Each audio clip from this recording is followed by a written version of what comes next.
Yes? Not too loud up there? Okay. Well, thank you for joining me. I know after lunch it's compelling to go and get more lunch, but I appreciate your joining me on talking about a topic that sometimes can be quite mundane, or it's sort of like, does privacy really add business value? Machine learning can drive a lot of really great business outcomes, but privacy is one of these things that we talk about kind of sometimes because we have to. We also know it's really hard and kind of annoying to deal with. But I'm gonna try to make this really quick and really hopefully entertaining. And I don't really have any um, grand silver bullet answers for you, but I do have a different way. I want to introduce you to a different way of thinking about data than maybe what you're accustomed to. And so, one question, real quick: how many people here think that having more data is better in general? Show of hands. Come on. It's not controversial at a machine learning conference, right? Okay, great. So I'm going to start by presenting a few slides and a point from a very smart person who is the creator of Pinboard. He runs Pinboard and is well known as a technology blogger and writer. And he gave an amazing talk at Strata several years ago, keynote, and it was about his talk was on this topic of haunted by data. Um, and so he said, look, we have data warehouses and silos and data lakes. People are doing all these great things. And he said, I have a completely different take on this. I want you all to think about data not as a pristine resource, but as a waste product. Think about it as radioactive toxic sludge that we don't really know how to handle. And and he says, look, there's two kinds of nuclear waste. So if we think about data as being radioactive, there's two kinds of nuclear wastes. One kind is really, really, really hot stuff, which you know is bad. And you know it'll kill people in its vicinity. So you bury it somewhere in the middle of a mountain or something, in the middle of a bunch of concrete. And then there's also low grade nuclear waste, which doesn't kill you immediately, but over a long time tends to irradiate an area and still cause, lead to environmental damage. And so we have things like that floating around too. There's some things which we know are really bad: financial records, medical, personal data, things like that. But there's a bunch of other kinds. And he points out, like, your fitness tracker can reveal things about you. The Strava thing that the news broke last year, where they were detecting the basically very accurate traces of the perimeter of secret U.S. military bases, because the employees there would put on their Strava things and jog around the perimeter and basically manually trace out the boundaries. So something just like somebody's fitness tracker data can actually reveal state secrets. Um, and he actually makes a very deeply unsettling point, which is that, like nuclear waste or nuclear fuel, when you go and refine a bunch of uranium into a very radioactive nuclear fuel, the danger from that doesn't just go away. Likewise, when we start gathering a ton of data, putting it all together, the danger of that data all being in one place, even if we put it together with good intentions, even if we're very, very competent engineers trying to do this, the danger there remains, the hazard remains. And pictured here, how many of you know what is pictured here? Anyone? Hmm? This is the NSA, the American National Security Agency's giant data center outside of Moab, Utah. And it's somewhat politically charged to say that all governments are evil in the long run, but we do recognize that if we become private, most of us here, I think, work in the private sector. If we, as private entities, go and gather large and large amounts of data, we are still doing mass surveillance, not for creepy government purposes, perhaps, but it can eventually still flow into all that. Remember, don't think about it as being this valuable asset. Data is the new oil and all this other stuff. If you treat it as radioactivity and think about pulling it together as creating more and more bad stuff or hazards, you kind of put a different mindset around it. So at the end, and Masiej, who's the person who put these slides together, he doesn't actually work in data science. He's a software developer, but he's telling a room full of people at Strata. He said, your industry is way too scary, right? If you think about the early days of nuclear power in America, the nuclear age, the 1950s or so, it was just all the rage. People couldn't get enough of this stuff, right? We're gonna have nuclear powered airplanes. You're gonna have nuclear power in every home, like an actual nuclear reactor. They sold radioactive chocolates, radioactive underwear. There was radioactive condoms that glowed in the dark. And he said, basically, right now we're in that radioactive underpants stage, kind of as an industry. Um, And so he recommended a few things. Very simple, cute. If you can, if there's any way possible to keep doing your job and doing your business without having to collect the data, then don't collect it. If you have to collect it, then don't store it. Collect it, do what you need to do, and then just forget that you ever saw it. And of course, if you have to store it, don't keep it forever. Keep it only as long as you need to. Have an expiration policy. Well, this is all great, but he runs a little social bookmarking site, right? This is not really a great thing to have to go and tell your CTO or your CEO, hey, by the way, we're a data-driven company, we're doing this machine learning stuff. We can't actually go collect any data. So I have to go to plan B, right? So this is not really a practical set of recommendations for people in any kind of operating machine learning kind of group, but it is a contrarian viewpoint that I think is useful to keep in your mind about how much do we really need? What are we trying to do here? Maybe we shouldn't hoard all of it. And so my riff on this, and I think hopefully a more practical view of this is, if you thought of data as being radioactive, how would we treat it, right? Well, we would probably keep it in just a few places, like we do with our regular nuclear power plants. We put all of the nuclear hot stuff in one place, and then we drive cold water. So we're not going to move it all over the place. Anywhere we need power, we go and boom, put a bunch of radioactive stuff. And anytime we start seeing some stuff coming together, we're going to start putting some kind of protection around it, so that people who need to run stuff on it, they can run algorithms and then they get their results back. But we're not just willy-nilly copying and SCPing CSV files around. This is actually very similar to kind of, you think about a nuclear power plant, you've got the hot reactor, and then you run water right through it, and that becomes steam, and the steam drives the turbine. You don't actually go and take the nuclear power and or take the radioactive, the beta radiation or whatever, and like somehow have that turn stuff. You have a possibly irradiated water path that actually gets the energy going. And again, keeping in mind that the more of the stuff you put together in one place, the hotter it gets, the more of a hazard it is. Try not to pull it together if you don't have to, and then try to actually develop a general guidance in your group to start splitting data whenever you can. If there's personally identifying information, things like that, every junior data scientist, junior analyst in your team should know what this is about, why we have anonymous IDs, why we fragment and shard the data set, all these various kinds of things. Everyone should know. You don't have just some random person off the street interning at the nuclear power reactor. They go and take a bunch of courses in how does radioactivity work? Why do we do these kinds of things? What are all these iodine shots for? Right. Same thing here. If we basically build that into the operating practice of how you build a data science team, you can, it can go a long way. And then related to that, as an actual practicing data science team, just every little thing you do, think about economy, think about minimization, and think about the trade-offs that you're going and doing. So, simple things like when you're going to do some data exploration, if you have a very large denormalized data set that you can pull in and just start, going nuts with pandas or something, maybe instead of just loading the data set in and then doing all sorts of things, at the very top, the first thing you do is you drop all the columns you don't need. At the very top, you subselect the few columns you need, and then from there on out, you know that you're not pulling in any additional kinds of things. It's like when you do Python, it's generally good practice to put all your imports at the top, so someone just can just by inspection see what the dependencies are. Likewise with data, develop a discipline in your team where you put at the very top a preamble that lists the different columns and parts of the data you need.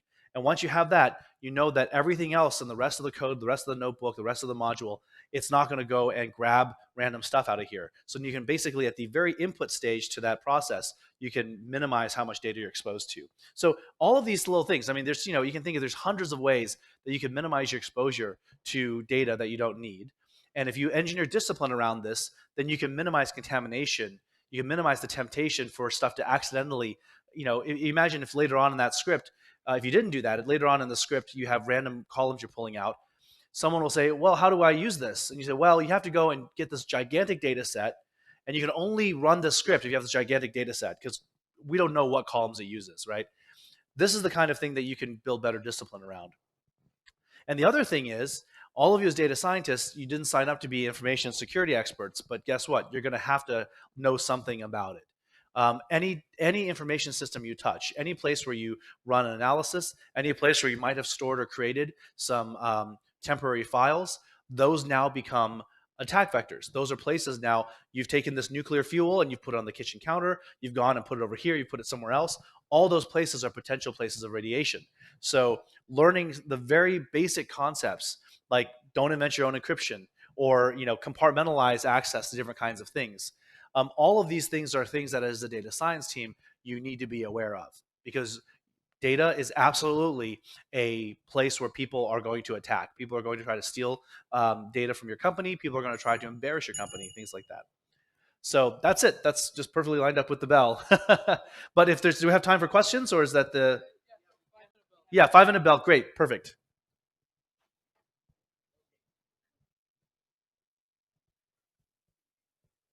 Okay, we have questions. One at the back there. Yeah. Hi, it's a great talk. Here, I mean, what you described as some of the things that can be done to minimize, say, data to ensure greater privacy of user data.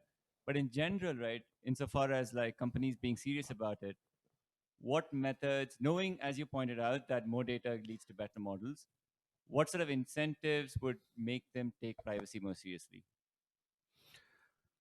So more data leads to better models. That's actually it's. Well, there are two parts of your question. I'll answer the second part first. How can you get companies to take something more seriously? You have to look at what the operating metrics of the company are and make it hurt, right? If they do something bad. Very simple. Usually, most companies only care about profit, and so you have to demonstrate a cost. Now, the problem with things like data privacy and data breaches is those are risk factors. So the way companies generally deal with risk is either A, they bury their head in the sand, don't think about it, or B, they just pay the fine. And it's just a cost of doing business. So unfortunately, the answer to the second part of your question is I've not seen anything particularly effective. I mean, we have, I think, potentially antitrust action or something from the EU. Facebook, they got fined, I don't know how much, a couple $1 billion, and their stock value went up, right? So at the very highest levels, we see that you can do egregious things and still not get punished for it. So I don't really know what effective action could be there. Sorry, that's a depressing answer. Now, that being said, if you do work in a smaller company or a company where you have more conscientious executives that care, the argument to be made, you can still make it along those lines of there is a risk of a data breach. It could be damaging to our brand. If we're not something like Facebook, which is so established, if we're a younger company, this could really make us look bad compared to our competition. And so they can then take that kind of thing more seriously. Now, once they're on board with taking it seriously, what do, right? Because you're right, more data does lead to better models. But consider the other way around. You might think about how much data do I need to get how much quality of model? And it could turn out that you're actually overbuilding, right? When you first do data exploration, yes, having lots of data suggests more kinds of features and more interesting things you could do. Once you've got something that works, though, put some time and effort in to see if you can minimize how much data you need to make that model work that well. And what you might find is actually, if you can feed that back into building the product itself or into product features, you may find that there's actually alternate ways to get model quality without needing to go very broad on features and broad on data. I mean, this is a very general kind of point of feedback, but it's just sort of asking you to reframe the question from the perspective of um, data efficiency for a given model result, for a given rock or something like that. Okay. More questions? So I had one question, Peter. Okay, let's go with the audience. I can hold mine.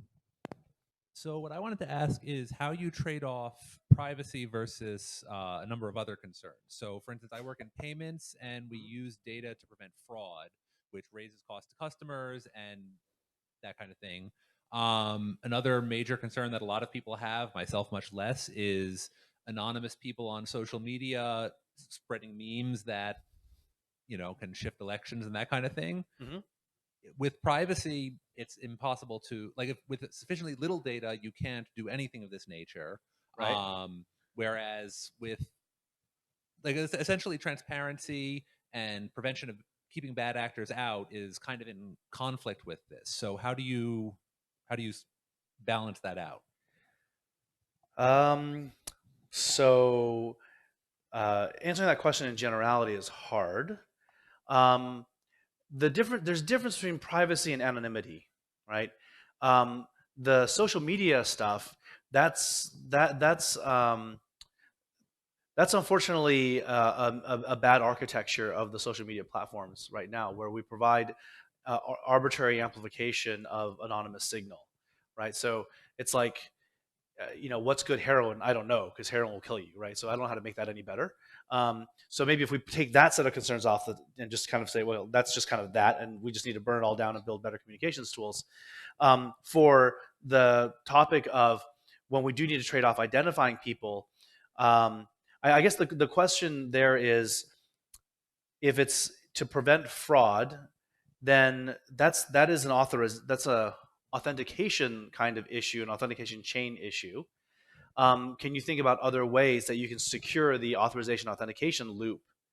And that's separate than, because I think when you talk about, for instance, like payments and credit card fraud, things like that, you're using essentially behavioral history to try to infer something. There is some absolute truth out there, which is this actually the person intending to make the transaction or not?